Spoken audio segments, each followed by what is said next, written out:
My husband didn't even have the decency to look me in the eye when he slid the manila envelope across the mahogany dining table, the table I paid for with my first secret consulting commission. "You're an ornament, Margaret.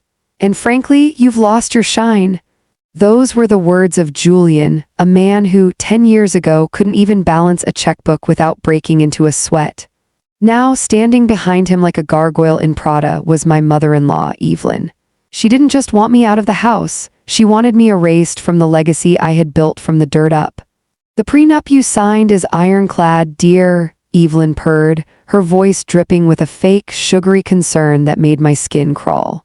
"You leave with your clothes, your personal effects, and exactly 0% of this company. We've already had the locks changed on the penthouse.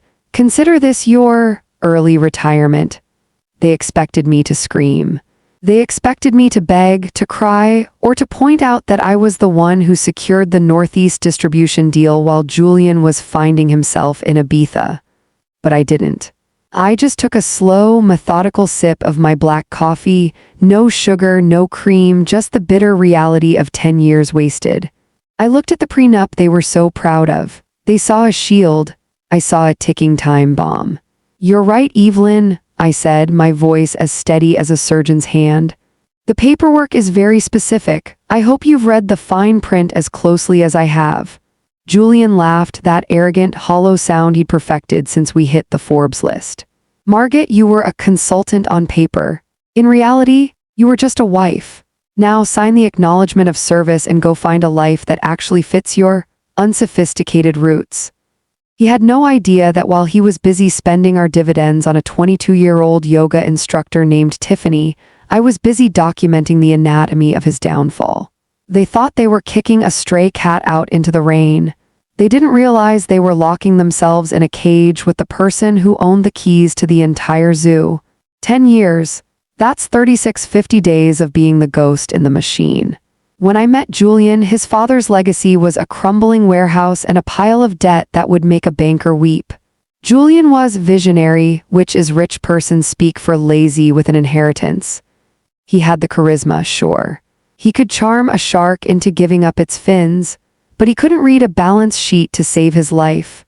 I was the one who pulled the all-nighters. I was the one who renegotiated the logistics contracts in Ohio while Julian was networking at golf clubs in the Hamptons. I didn't mind staying in the shadows. I thought we were a team. I thought his success was our success. "Margaret, darling, you're so good with the numbers," Evelyn used to say back when she still needed me to fix her tax mess. "It's so helpful to have someone with your blue-collar work ethic in the family." That was her favorite insult disguised as a compliment. To the outside world, Julian was the genius CEO. To the board of directors, I was just the supportive wife who occasionally helped with the filing. But they forgot one very important thing. I didn't just file papers. I designed the filing system. I knew every skeleton in every closet. I knew which accounts were offshore, which business trips were actually weekend flings, and exactly how many millions Julian had siphoned into his failing side projects. The first crack in the facade happened 6 months ago. I found a receipt for a Cartier necklace in Julian's tuxedo pocket. It wasn't for me. I didn't confront him. I didn't cry. Instead, I called a friend from my college days, a forensic accountant who owes me a very large favor. "Julian is getting sloppy, Margaret," my friend told me over a secure line. "He's moving funds to a shell company. He's preparing for an exit, and he thinks your prenup is his get-out-of-jail-free card." I looked at the prenup on my desk. I had signed it 10 years ago in a haze of love and youthful naivety. Evelyn had practically forced the pen into my hand at the rehearsal dinner. "It's just a formality, dear, to protect the family legacy." But even back then, something in my gut told me to be careful. I had insisted on a small, seemingly insignificant addition. A tiny clause buried under page 42, subsection C, regarding intellectual property and strategic growth contributions. Julian hadn't even read it.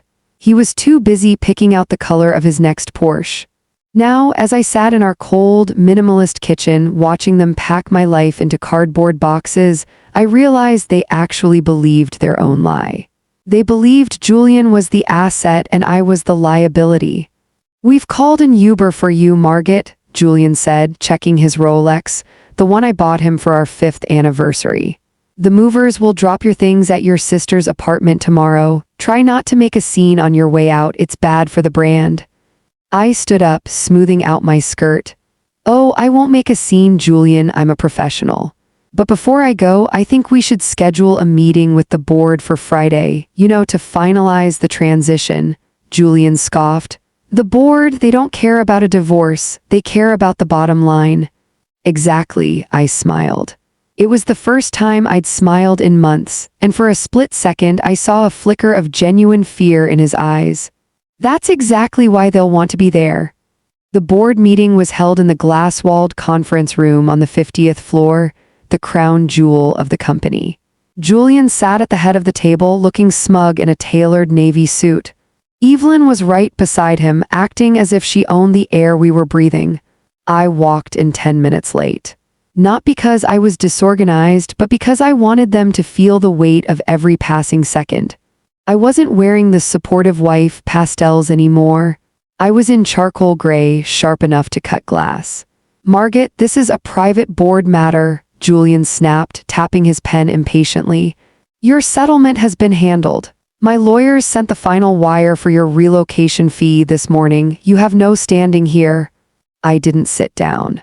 I walked to the head of the table and placed a single leather-bound folder in front of him. "Actually, Julian, I'm not here for a settlement," I said, my voice echoing in the sudden silence of the room. "I'm here to discuss the lifestyle and intellectual contribution clause, Section 42, subsection C of the Pre-Nup you insisted I sign." Evelyn let out a sharp, jagged laugh. "That dusty old paper. It says you get nothing if the marriage ends. It's ironclad, you little social climber." "It is ironclad," I agreed, leaning in until I could see the sweat beads forming on Julian's upper lip. "But you clearly didn't have your lawyers explain the trigger events." "You see, subsection C states that if the party of the first part, that's you, Julian, engages in material deception or marital misconduct that devalues the brand, the entire agreement is nullified." Julian's face went pale. "What are you talking about? I haven't done anything to the brand." I opened the folder. On the first page was a high-resolution photo of Julian and Tiffany entering a hotel in Miami during what was supposed to be a strategic logistics summit. "That's just a fling, Margaret. It's tacky, but it's not a legal devaluation," Julian hissed, trying to grab the folder. I pulled it back. "Oh, the infidelity is just the appetizer, Julian. Let's get to the main course." I flipped to the next page, a series of internal memos and proprietary code snippets for the automated supply chain system we launched last year. The system that increased our profit margins by 40%. "This system," I said, looking directly at the board members, "was patented under the company name. But the logic, the architecture, and the strategic lead generation algorithms, those were developed by me personally before I was ever an official employee.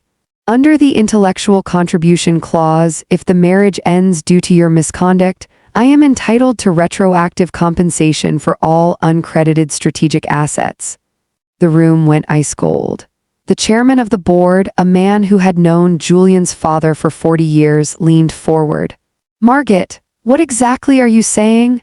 "I'm saying that according to the valuation of my intellectual property, Julian hasn't been running this company. He's been licensing my brain, and since he violated the morality clause of the Pre-Nup, the penalty phase kicks in." I pulled out the final document, a certified audit. "The penalty for a breach of good faith combined with uncredited asset usage isn't a cash payout," I said, my smile finally reaching my eyes. "The clause triggers an automatic conversion of my sweat equity into voting shares. Specifically 70% of the family trust." Evelyn stood up so fast her chair hit the wall. "That's impossible. That trust belongs to my son. You're lying." "Check page 42, Evelyn," I whispered. "While you were busy picking out china patterns for the wedding, I was busy making sure that if you ever tried to throw me out, you'd be the ones leaving with nothing but the clothes on your backs."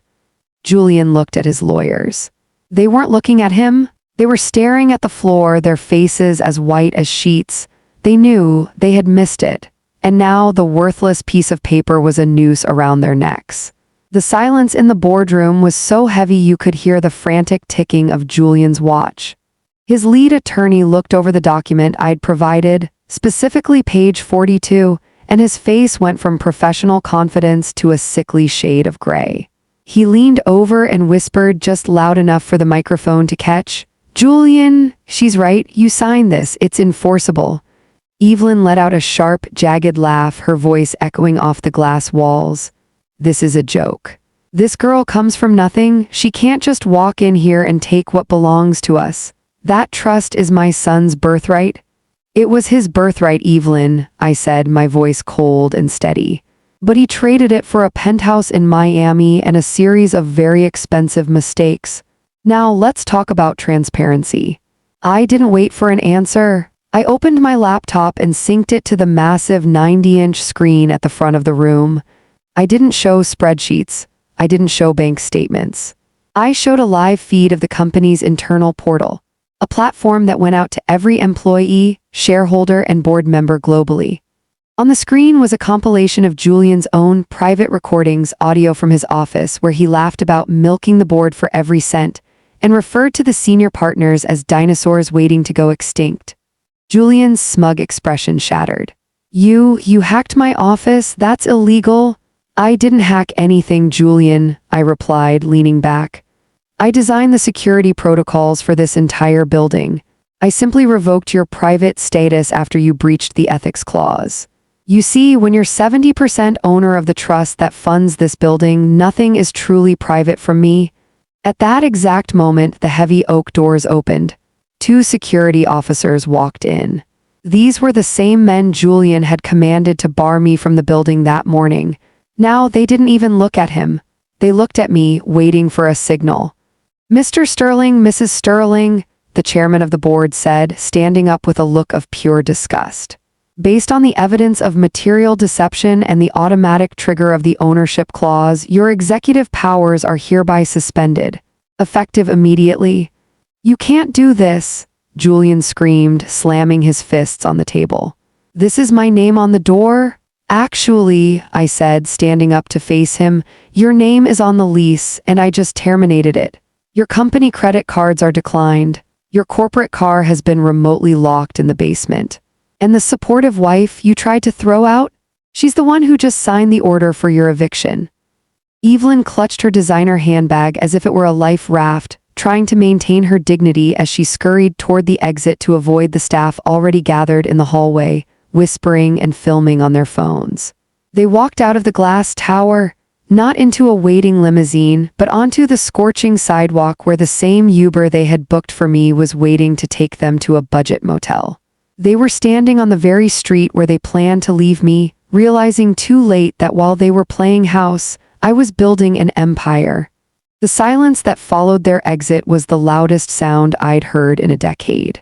I stood at the window, watching the tiny silhouettes of Julian and Evelyn standing on the sidewalk, arguing with the Uber driver I had redirected to their location.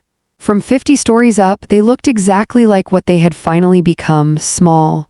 "Margaret," the chairman said, breaking the silence. He looked at me with a newfound, albeit slightly terrified, respect. "The board is concerned. This transition is aggressive. The markets might react." I didn't turn around. I kept my eyes on the horizon. "The markets react to incompetence, Arthur. They react to CEOs who spend company capital on mistresses and ego projects. Tomorrow morning, the press release will announce a lean, tech-focused restructuring. No more bloated executive retreats. No more consulting fees for family members who don't work." I walked back to the head of the table, the seat Julian had occupied just 20 minutes ago. I didn't sit in it, I ordered it to be removed. "I don't need a throne," I told the room. "I need results." That evening, I returned to the penthouse, not to pack, but to watch the movers finish clearing out the last of Julian's things. He had tried to call me 30 times. Evelyn had sent a dozen frantic emails, alternating between legal threats and pathetic pleas for family unity. I deleted them all without reading. The last item to leave the house was the portrait of Julian's father that hung in the foyer. As they hauled it away, the wall behind it looked bare, a clean slate. I realized then that they never actually hated me for being unsophisticated. They hated me because they knew, deep down, that they were nothing without the structure I provided. They were vines that thought they were the tree. I sat on the balcony with a glass of wine, looking out at the city lights. My phone chimed. It was a notification from my forensic accountant. The freeze on Julian's personal accounts is complete. The 70% transfer is reflecting in the trust. You're officially the majority owner of the empire, Margaret. What's the first move? I looked at the prenup, still sitting on the glass table. The paper they thought was my death warrant had become my crown. I didn't feel the need to celebrate with a party or a social media post. For a woman like me, the best revenge isn't a loud explosion. It's the quiet, steady hum of a machine that finally belongs to its rightful engineer. They wanted to throw me out on the street. Instead, I bought the street, the building, and the very air they were breathing. My name is Margaret, and I don't play games, I just write the rules.